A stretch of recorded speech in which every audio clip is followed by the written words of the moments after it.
धामणा लिंगा येथे गजानन महाराज प्रकट दिनानिमित्त पालखीचे आयोजन करण्यात आले। आपण बघत आहात BS4 न्यूज यूट्यूब चॅनलवर। प्रतिनिधी विनोद मुटघरे। धामणा लिंगा यांची रिपोर्ट। नागपूर ते अमरावती राष्ट्रीय महामार्ग क्रमांक 6 वरील धामणा लिंगा येथे गुरुवार दिनांक 20 फेब्रुवारी 2025 रोजी श्री संत गजानन महाराज प्रकट दिनानिमित्त पालखीचे आयोजन श्री संत गजानन महाराज व हनुमान मंदिर देवस्थान धामणा लिंगा व गावकरी मंडळींच्या संयुक्त विद्यमाने कार्यक्रमाचे आयोजन करण्यात आले होते। बुधवार दिनांक 12 फेब्रुवारी 2025 ला सकाळी 11 वाजता पूजास्थान श्री संत गजानन महाराज व हनुमान मंदिर धामणा लिंगा येथे माघ शुक्ल पौर्णिमेला घटस्थापना करण्यात आली व विजय ग्रंथाला सुरुवात झाली। सुरू असलेल्या भागवत सप्ताहाच्या समापनाचा कार्यक्रम गावात पालखी काढून व महाप्रसादाचे आयोजन करून करण्यात आले। येथील प्रभाग क्रमांक 2 मध्ये भागवत सप्ताहाच्या निमित्ताने सकाळपासून तर संध्याकाळपर्यंत विविध कार्यक्रमांचे आयोजन करण्यात आले होते। यात भूपाळी आरती, भजन, पूजन व अखंड हरिनाम ज्योत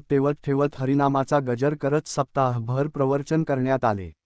या दरम्यान श्रीमद भागवत कथा व ज्ञानयज्ञ, अखंड हरिनाम संकीर्तन व संगीतमय जनजागृती सप्ताहाचे आयोजन करण्यात आले। सप्ताहभर कथा प्रवक्ते हरिभक्तपरायण भागवताचार्य अंकिताताई घुले यांचा भागवताचा कार्यक्रम घेण्यात आला। गुरुवारी सकाळी पालखीचे आयोजन करण्यात आले। या पालखीचे मुख्य आकर्षण घोडाबगी विविध वेशभूषा करून ताला सुरात नाचत गात व भजन मंडळींच्या भजनाने तसेच ढोल ताशा व डीजेच्या गजरात काढलेली मिरवणूक आकर्षक होती। सायंकाळी काल्याचे कीर्तन व महाप्रसादाचे आयोजन करण्यात आले। यावेळी धामणा लिंगा येथील गावकरी व धामणा लिंगा परिसरातील शिरपूर, भुयारी, खैरी, नेरी, मानकरपेठ, काळ डोंगरी, सातनवरी, गुरुदेव भजन मंडळ, सेलू पिपरी भजन मंडळ, वडधामणा भजन मंडळ, उपरवाही, खैरी वाडी, देवळी, काळबांडे येथील भजन मंडळ अशा असंख्य भजन मंडळांनी आपापल्या मंडळातर्फे भजन म्हणत परिसरात भक्तिमय वातावरणात निर्माण केले।